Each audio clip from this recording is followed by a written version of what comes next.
ఒకరోజు బ్రహ్మలోకంలోని బ్రహ్మసభ నుండి బయలుదేరి భూమి వైపు ప్రయాణిస్తున్న గంగాదేవికి మార్గమధ్యంలో అష్టవసువులు ఎదురయ్యారు.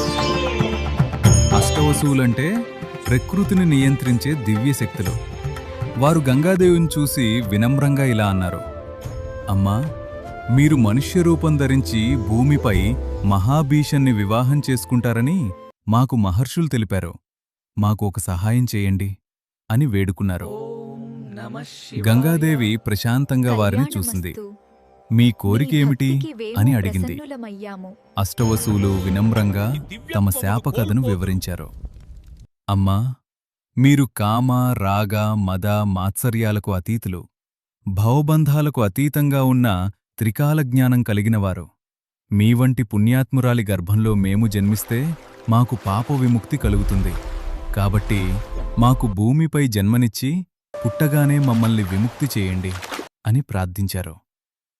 వారి బాధను విన్న గంగాదేవి కరుణతో వారి కోరికను అంగీకరించింది.